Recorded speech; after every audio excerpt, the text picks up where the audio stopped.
Welcome Guardians, this is Oval, and today I thought I'd make another video separate from my highlight videos to answer a question that came up in stream. Is Flinch just visual? I surmise that it's actually a little bit of both.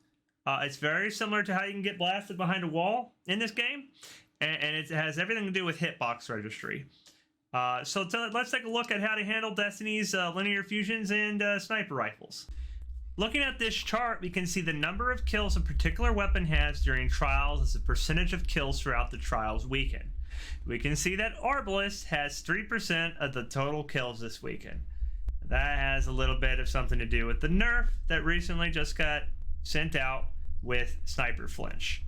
This weapon has more than 1 million. 3% of the total kills this weekend. I don't actually have a problem with Forerunner being used a lot. That's actually easy to counter if you know how to do it. But we can also see that Lorenz is being used a lot, but also so is a new sniper. And snipers were used a bunch this weekend. And this weekend I had a lot of problems with Flinch, and I was trying to figure out why that was. So I did some testing, and I have devised a way to not getting lasered in the forehead by everybody just trying to cheese their way to the lighthouse. So here you can see I'm locked onto my buddy Wet's forehead when he starts shooting. And this is where my reticle ended up. So yes, Flinch absolutely exists in this game. But we both pressed the trigger at the same time. And my reticle was on his forehead before I got flinched. This is what has caused me to die so many times while playing trials this weekend. It's just pretty much a timing game. So naturally, if you have more frames, better response time, or faster reflexes, this is all going to factor into whether or not you get lasered. Here we can see I deliberately waited until after my reticule was in the air, fired, and it missed. That's because the reticle had been flinched off of the point of contact. So no, it is not visual. Here we can see the problem I was running into while running a slow-firing 340 ARC-type pulse rifle. You cannot allow yourself to be stationary and challenge a sniper. You will most likely die, even if you flinch them. Watch again. As you can see, flinched, but still got the headshot because I pulled the trigger before the flinch registered. What about Arbalist? Pretty much the same thing. Here you can see the results of trying to ADS with Arbalist. It's not a very great time.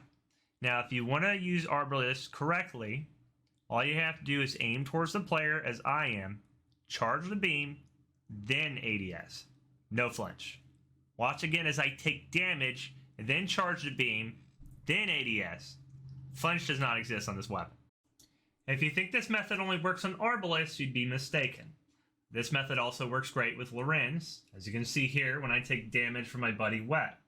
Now watch what happens when he starts to strafe and shoot. I completely missed the target. His hitbox is now moving with him, as well it should be. So now it's more actually having to hit the target than it was before. Because before, that Lorenz shot was going to go exactly where it was aimed. There's a slight delay in the game that makes this happen. Well, what about sliding into a lane? Watch what happens.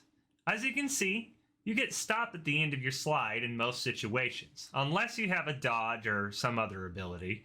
True, you can try and slide and shoot, but you'll run into the same problem with your hitbox not moving, and therefore you'll probably still get cheesed.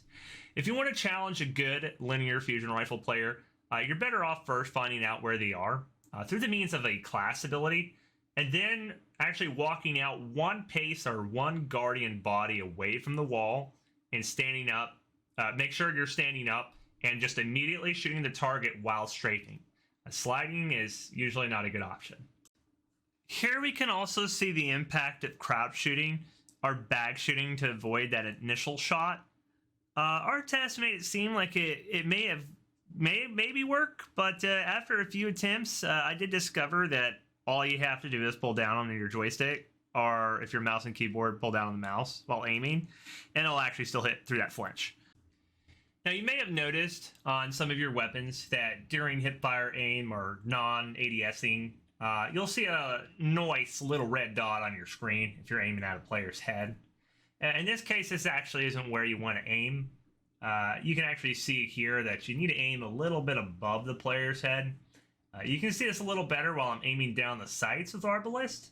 My reticle is actually nowhere near Wet's head, but the hitbox is really large and very forgiving, so it doesn't matter.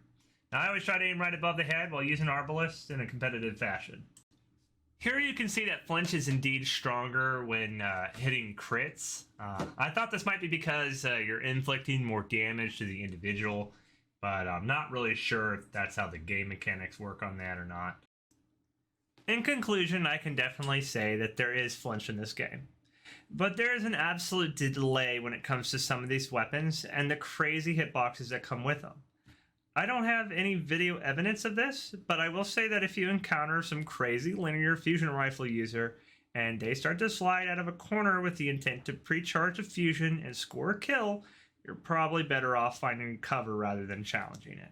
This all, of course, depends on a lot of various factors, and maybe some of the information we went over today is a little obvious, maybe super obvious, but hopefully you found some use for this video and maybe you learned something.